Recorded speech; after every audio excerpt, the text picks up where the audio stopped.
Okay. Today we are going to start with the final accounts of general insurance company. So before starting directly on final accounts of general insurance company, we must know insurance business में there are, अभी insurance क्या है ये सब आपने SY में बहुत बार पढ़ा है, पर एसवाई में, राइट। तो हम लोग आज स्पेसिफिकली देख रहे हैं कि इंश्योरेंस का फाइनल अकाउंट कैसे किया जाता है।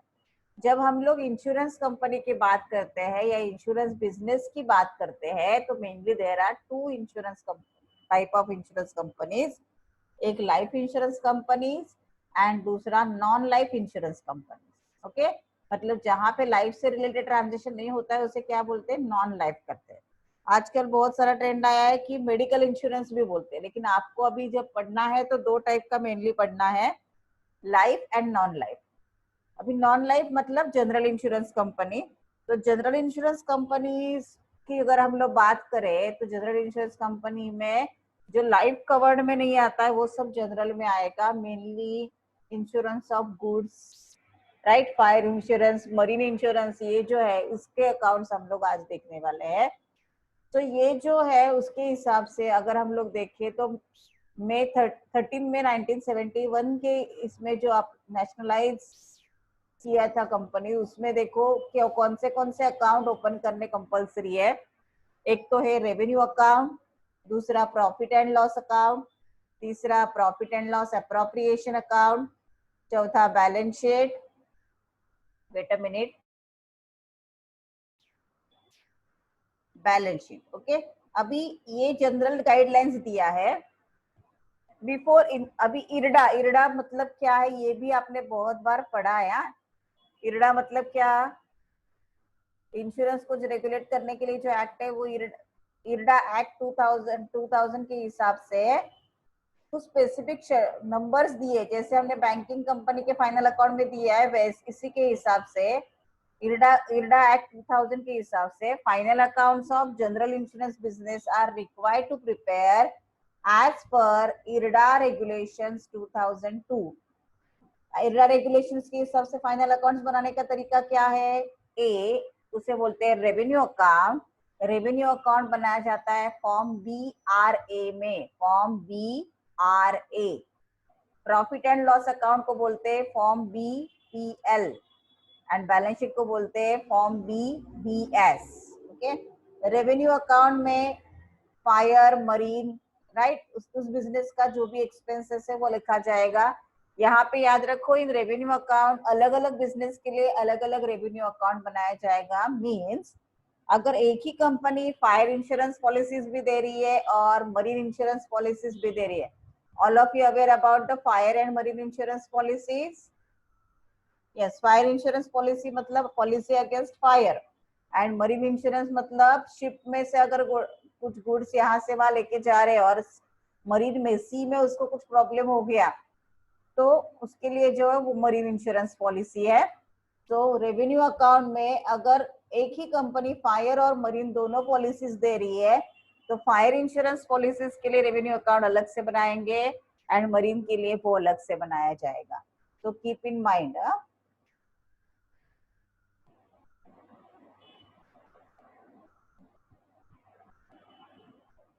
Okay, then profit and loss account will be combined for every one company, जहां पे आपका रेवेन्यू अकाउंट का बैलेंस पहले ट्रांसफर होगा और जो कॉमन एक्सपेंसेस है वो दिखाए जाएंगे।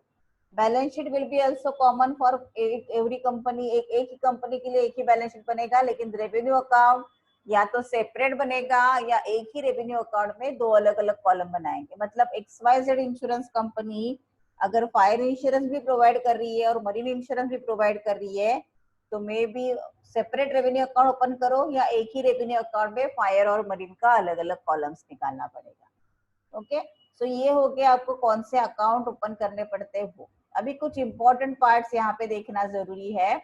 रिजर्व फॉर अनएक्सपायर्ड रिस्क, जो इंश्योरेंस एक्ट 1938 हुआ था इसके हिसाब से reserve for unexpired risk in business जो है वो फायर के लिए 40% था एंड मरीन के लिए 100% था। But now due to the amendment in act ये रिजर्व हो गया है फायर के लिए 50% एंड मरीन इंश्योरेंस के लिए 100%. Now what is this reserve for unexpired insurance? इसका मतलब ये है, देखो अगर हम लोग फायर इंश्योरेंस पॉलिसी निकालते, बी केयरफुल है मैं क्या बोल रही हूँ, ध्यान रखो. जब भी कोई भी कंपनी फायर इंश्योरेंस पॉलिसी उसके गुड्स के लिए निकालती है तो वो पॉलिसी का पीरियड 1 ईयर का रहता है. ओके सो इसका मतलब क्या है, जब तक पॉलिसी का पीरियड खत्म, जैसे मैंने 1 जनवरी को पॉलिसी निकाला तो 31 दिसंबर तक कभी भी अगर गोडाउन में आग लगी है तो एज ए इंश्योरेंस कंपनी मुझे उस क्लाइंट को उसका क्लेम वापस देना है. नाउ प्रोसीजर क्या है, अभी सपोज यू हैव आपका खुद का इंश्योरेंस कंपनी, आप इंश्योरेंस कंपनी चला रहे हो, क्लाइंट आपको इंश्योरेंस का क्या देगा, प्रीमियम देगा. अगर वो प्रीमियम आपने पूरा का पूरा यूटिलाइज किया, देखो अगर वो प्रीमियम हमने कहीं भी इन्वेस्ट, क्या करते हैं इंश्योरेंस कंपनीज, वो प्रीमियम से मिला हुआ जो अमाउंट है वो आगे इन्वेस्ट किया जाता है, सो दैट आगे इन्वेस्ट करने के बाद क्या होगा, उसके ऊपर उनको इंटरेस्ट मिलेगा या उसके ऊपर उनको बेनिफिट मिलेगा, तो दैट आगे उनको क्लेम देने के लिए, इंश्योरेंस कंपनी में काम करने वाले लोगों को सैलरी देने के लिए पैसा चाहिए ना, वो वहां से जनरेट होता है. यानी जो प्रीमियम के तरीके से पैसा कलेक्ट होता है वो कहीं ना कहीं वो कंपनीज क्या करती है, इन्वेस्ट करती है इस शेयर्स में, बॉन्ड्स में, ऐसे, राइट. बट जब हम लोग बात करते हैं फायर एंड मरीन इंश्योरेंस की, अभी फिलहाल के लिए हम लोग अगर फायर के बारे में बात करें तो फायर इंश्योरेंस की पॉलिसी जनरली 1 साल के लिए होती है.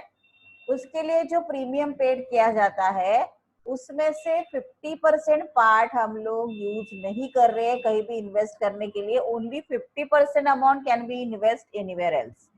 ये क्यों किया जाता है, सभी का क्लेम एक साथ नहीं आ सकता, ऐसे नहीं होगा कि एक ही साथ सभी के गोडाउन में, सभी क्लाइंट्स के गोडाउन में आग लग गई और सभी को मुझे क्लेम देना पड़ेगा. कुछ क्लाइंट्स का ऐसे होगा कि क्लेम आएगा, बाकी लोगों का क्लेम नहीं आएगा. तो इन सच केस क्या होगा, मुझे कुछ, जब तक मेरा पॉलिसी का टाइम खत्म नहीं होता है, मैं रिपीट कर रही हूँ, समझो क्लाइंट ने 1 जनवरी को पॉलिसी निकाला है तो अप टू 31 दिसंबर उसके प्रीमियम से, 1 साल में एक ही बार वो प्रीमियम देगा यहाँ पे फायर इंश्योरेंस में, तो उसके प्रीमियम में से 50% पार्ट में यूटिलाइज नहीं करूंगी, कहीं भी इन्वेस्ट नहीं करूंगी, एज इट इज रखूंगी. अभी 1 साल खत्म हो गया, क्लेम कुछ भी नहीं आया, now this remaining 50% can be utilise for investment.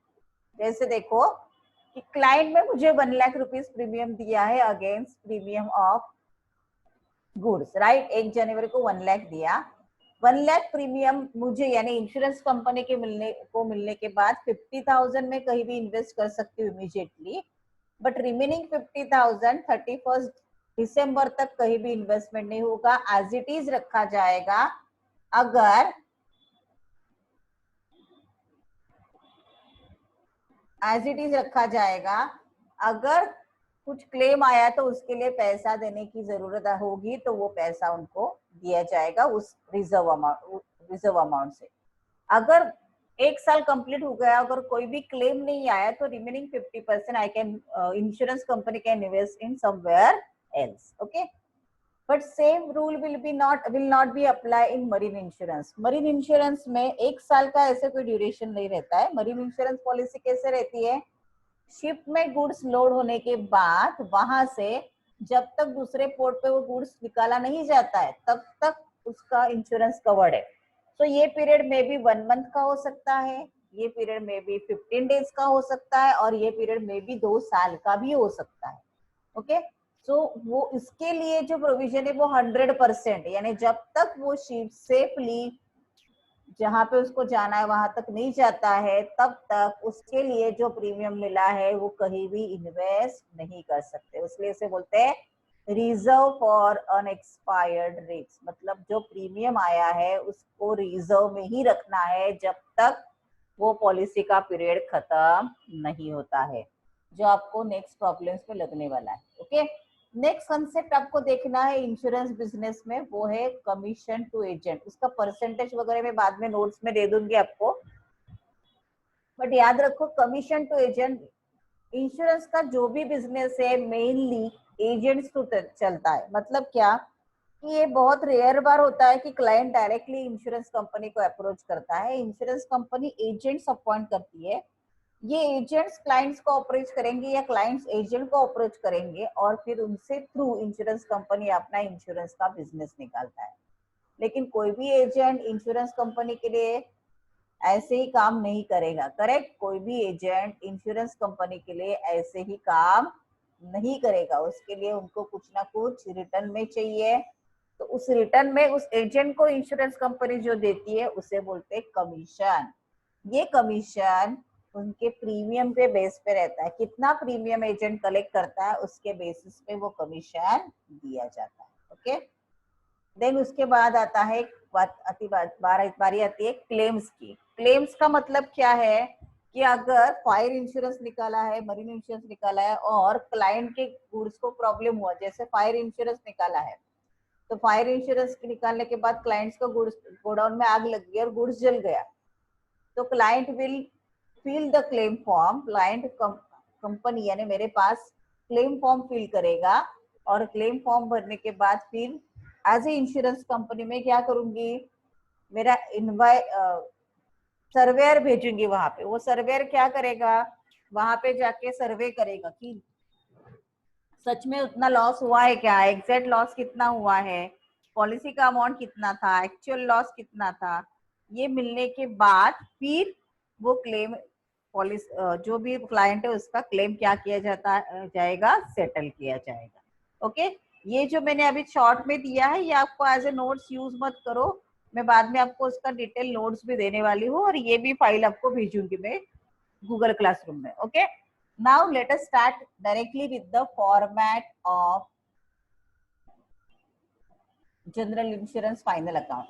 देखो आपको लाइफ इंश्योरेंस का फाइनल अकाउंट भी सीखना है और जनरल इंश्योरेंस का फाइनल अकाउंट भी सीखना है, but remember that life insurance का जो फाइनल अकाउंट है वो बहुत ही रेयरली आपको एग्जाम में आता है, उसके ऊपर ज्यादातर आपको थियरी आई है आज तक, सो बहुत ही रेयरली वो आपको एग्जाम में आएगा।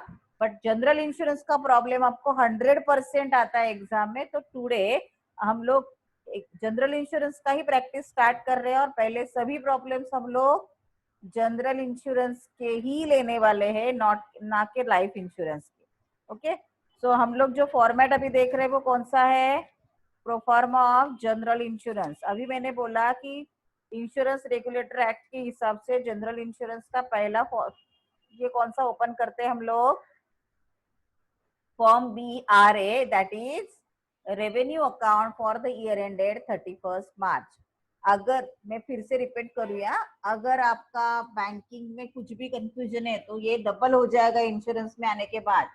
बैंकिंग के शेड्यूल्स ठीक से बाहर नहीं है तो अभी भी कर लो, क्योंकि यहाँ पे भी अगेन आपको शेड्यूल्स के नंबर देने हैं। बैंकिंग फाइनल अकाउंट जब हमने किया था तो our schedule will start from balance sheet 1 2 3 4, हमने बैलेंस शीट से स्टार्ट किया था। But in insurance we will start from the revenue account. Schedule number आपका स्टार्ट होगा रेवेन्यू अकाउंट से, राइट?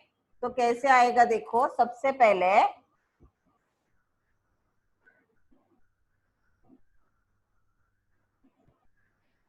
रेवेन्यू अकाउंट है, particular schedule number,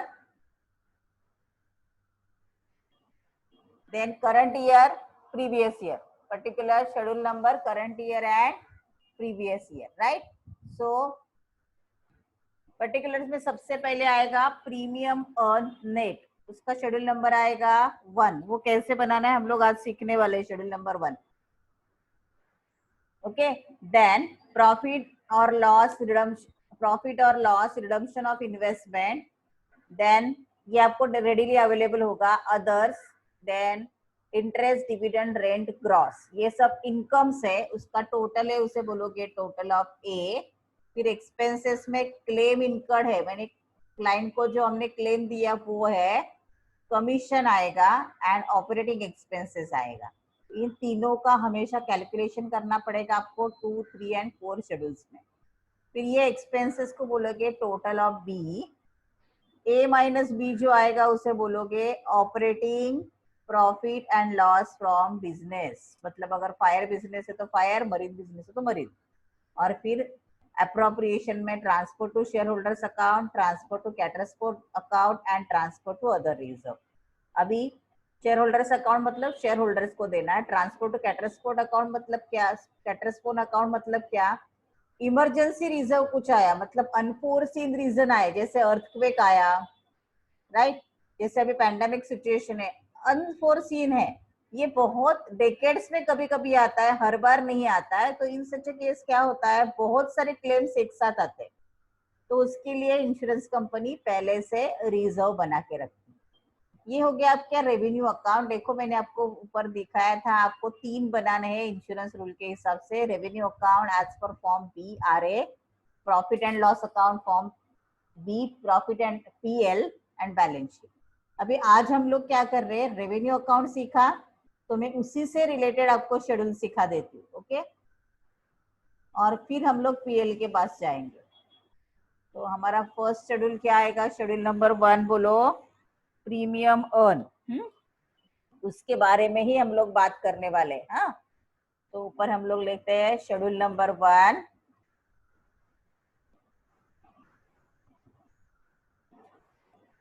schedule number 1, schedule number 1 आएगा आपका प्रीमियम अर्न, उसे बोलते हैं प्रीमियम अर्न, ओके। अभी प्रीमियम अर्न शेड्यूल हम लोग जब बनाएंगे तो हमें 2 कॉलम निकालने हैं, पर्टिकुलर्स और अमाउंट रुपीज। 2 कॉलम में आपका जाएगा ये पर्टिकुलर्स और अमाउंट इन रुपीज। आपको चाहिए तो करंट ईयर, प्रीवियस ईयर ऐसे भी कर सकते हो आप, लेकिन जरूरत नहीं है कुछ, ओके।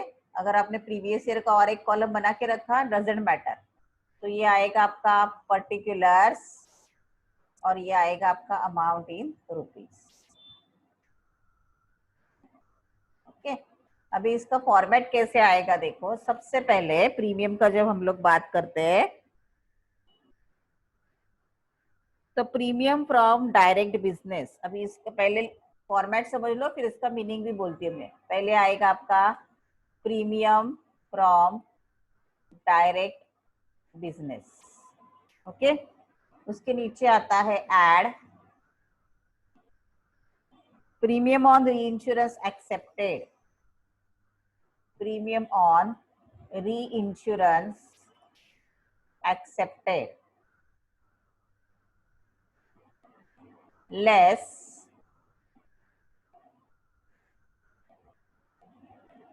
प्रीमियम ऑन, ये आपका फॉर्मेट देख रहे हैं हम लोग का, premium on reinsurance ceded, okay. तो उसे हम लोग क्या बोलते हैं, उसे बोलेंगे हम लोग नेट प्रीमियम, उसे बोलेंगे नेट प्रीमियम। नेट प्रीमियम के नीचे आएगा adjustment for changes in reserve for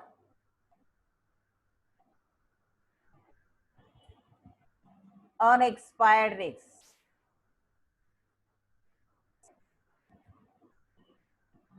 okay. इसका एडजस्टमेंट करना है और फिर ये हम लोग नेट अमाउंट निकालेंगे। अभी ये प्लस भी हो सकता है, माइनस भी हो सकता है, कैसे मैं आपको समझाती हूँ। अभी सबसे पहले premium from direct business, premium from reinsurance accepted and premium from reinsurance ceded. अभी यहाँ पे डायरेक्ट बिजनेस मतलब क्या, एक्सेप्टेड मतलब क्या, एंड सीडेड मतलब क्या है, वो हम लोग देखने वाले हैं। पहले फॉर्मेट देख लो, अगर आपको उसमें कुछ डाउट है तो पूछ लो। ये आपका शेड्यूल नंबर 1 का फॉर्मेट है, 2 मिनट में दिखा रही हूँ फॉर्मेट, वो देखो, फिर हम लोग इसका मीनिंग भी देखते हैं। अभी यहाँ पे आपको फॉर्मेट दिया है ना, premium on direct business, okay. Direct business मतलब जो क्लाइंट टू क्लाइंट होता है ना, वो डायरेक्टली क्लाइंट से करते हैं, उसे क्या बोलते हैं, डायरेक्ट बिजनेस। देखो अभी तक हम लोग जो सोच रहे थे वो क्या था आपका, मतलब नॉर्मली एज हम कस्टमर बात करते तो हमारे लिए प्रीमियम क्या हो जाता है, एक्सपेंसेस।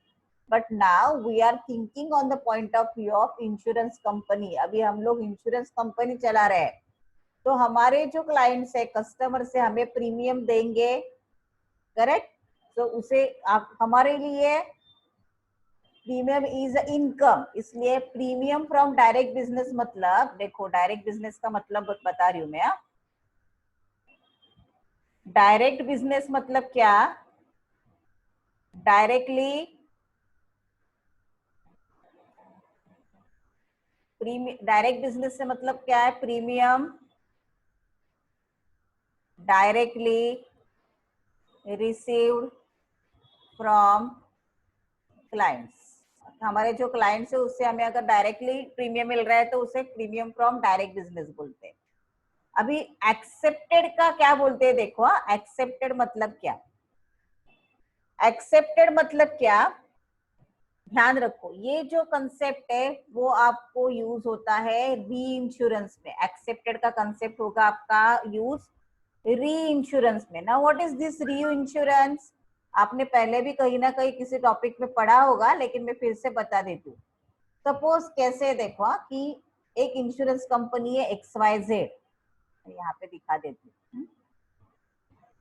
एक्सेप्टेड XYZ नाम की एक इंश्योरेंस कंपनी है, उसको ए नाम का पर्सन अप्रोच करता है और he want to take a policy of 10 crore. कितने करोड़ की पॉलिसी लेना है उसको, 10 करोड़ की पॉलिसी लेना है। ओके 10 करोड़ की पॉलिसी लेना है या 10 मिलियंस की पॉलिसी लेना है, वॉट एवर इट, अमाउंट बहुत बड़ी है। ओके अभी ए इज XYZ एक छोटी इंश्योरेंस कंपनी है जिनको अपने क्लाइंट को छोड़ना तो नहीं है। अभी ए ने उनको अप्रोच किया है मुझे $10 मिलियन का पॉलिसी, 10 मिलियन रुपीज का पॉलिसी लेना है या 10 करोड़ का पॉलिसी लेना है। क्लाइंट तो बहुत अच्छा है, वो प्रीमियम भी अच्छे से देने वाला है, इसके लिए वो समझो हमें 1 लाख का प्रीमियम देने के लिए रेडी है। तो इतना अच्छा प्रीमियम उनको छोड़ना भी नहीं है।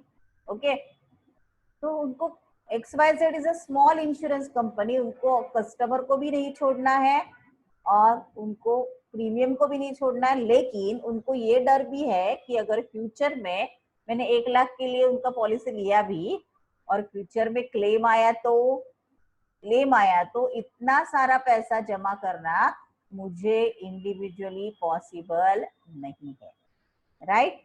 लेकिन अगर इस वजह से मैं क्लाइंट को ना बोल रही हूँ तो क्लाइंट जाके मार्केट में बोलेगा इस इंश्योरेंस कंपनी का कैपेसिटी नहीं है, don't go for that company. तो मेरा क्लाइंट भी जाएगा और मार्केट में मेरा रेपुटेशन भी कम होगा। तो एज ए XYZ कंपनी मैं दूसरे कंपनी को अप्रोच करती हूँ, उसका नाम था PQR।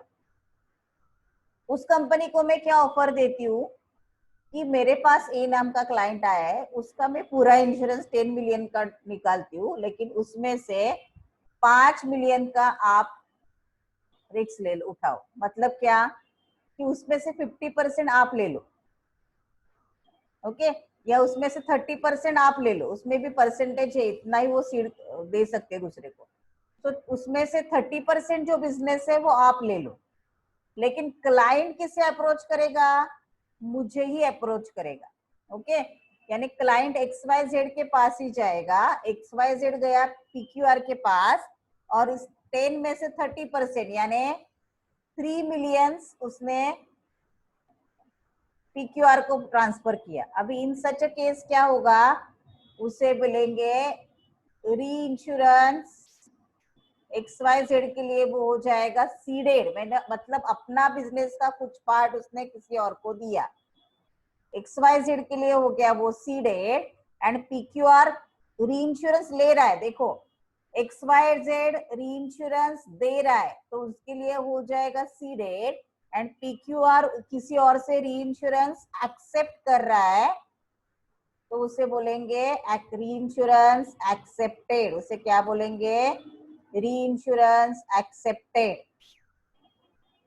और XYZ अपना बिजनेस किसी को दे रहा है तो उसे क्या बोलेंगे, री इंश्योरेंस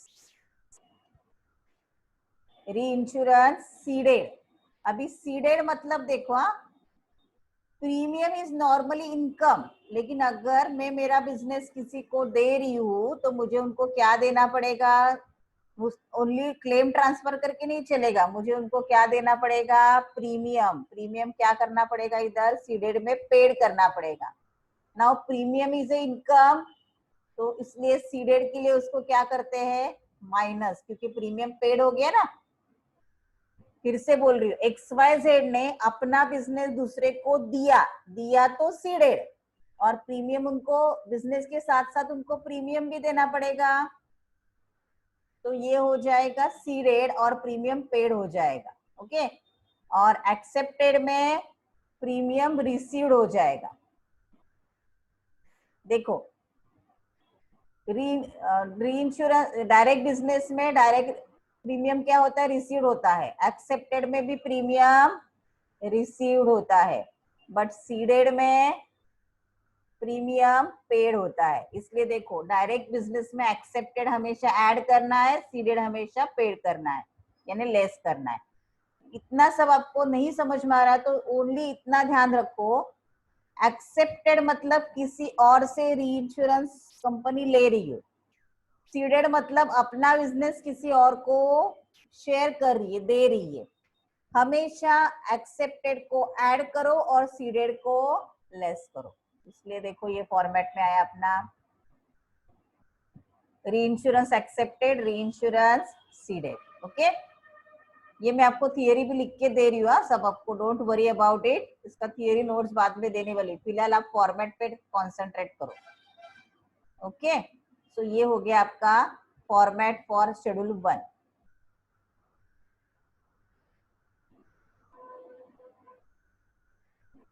ओके, सो ये हो गया आपका फॉर्मेट फॉर शेड्यूल 1। देखो we are going to repeat revenue account, आज के दिन इतना ही देखेंगे। ये रेवेन्यू अकाउंट का फॉर्मेट है, आपको चाहिए तो स्क्रीनशॉट निकाल के लो, क्योंकि नोट्स में पूरा फॉर्मेट खत्म होने के बाद ही देने वाली हूँ। सो मैं यहाँ पे दिख रही हूँ, आपको चाहिए तो स्क्रीनशॉट ले सकते हो, आप अपने पास कॉपी करके रखो। ओके, स्क्रीनशॉट लेके रखो और कॉपी करो उसको बाद में। सो रेवेन्यू अकाउंट में देखो, प्रीमियम अर्न रेवेन्यू अकाउंट कैसे आएगा आपका, form ARA revenue account for the year ended, premium earn schedule number 1, profit loss others interest. यहाँ पे भी आपको शेड्यूल्स को मार्क्स ज्यादा है rather than the format. Claim incurred schedule number 2, commission schedule number 3 and operating expenses schedule number 4. Okay, appropriation में shareholder account है, caterpillar account है and other reserve है। हम लोग शेड्यूल नंबर 1 की बात कर रहे हैं, उसमें प्रीमियम फ्रॉम डायरेक्ट बिजनेस में री इंश्योरेंस प्रीमियम एक्सेप्टेड है, वो ऐड करने का है, सीडेड को क्या करना है, लेस करना है। ओके, उसका मैंने मीनिंग भी आपको एक्सप्लेन किया। सो जो आएगा नेट प्रीमियम, उसमें से रिजर्व फॉर अनएक्सपायर्ड रिस्क को एडजस्ट करना है, और फिर आपको जो आएगा that will be your net premium. Okay, ये एक्सेप्टेड सीडेड का भी मैंने एक्सप्लेन किया है, फिर से बोलती हूँ। डायरेक्ट बिजनेस मतलब क्लाइंट से हम लोग जो डायरेक्टली बिजनेस करते हैं, जो इंश्योरेंस कंपनी किसी के साथ भी शेयर नहीं करती है बिजनेस, उसे बोलते हैं डायरेक्ट बिजनेस, यानी पूरा का पूरा क्लेम इंश्योरेंस कंपनी खुद देगी। री इंश्योरेंस एक्सेप्टेड मतलब किसी और भी इंश्योरेंस कंपनी का री इंश्योरेंस अगर हमने एक्सेप्ट किया, हमारी कंपनी में शेयर किया है, तो उसे बोलते हैं एक्सेप्टेड। हमारा इंश्योरेंस का बिजनेस कंपनी ने किसी और को ट्रांसफर किया, दे दिया है, तो उनको प्रीमियम देना पड़ेगा, उसे बोलते हैं री इंश्योरेंस सीडेड। ओके, तो ये दोनों मैंने आपको मीनिंग भी बता दी है। अभी आपको चाहिए तो इसका स्क्रीनशॉट ले लो और ये फॉर्मेट लिखना स्टार्ट करो आज आप लोग। हाँ,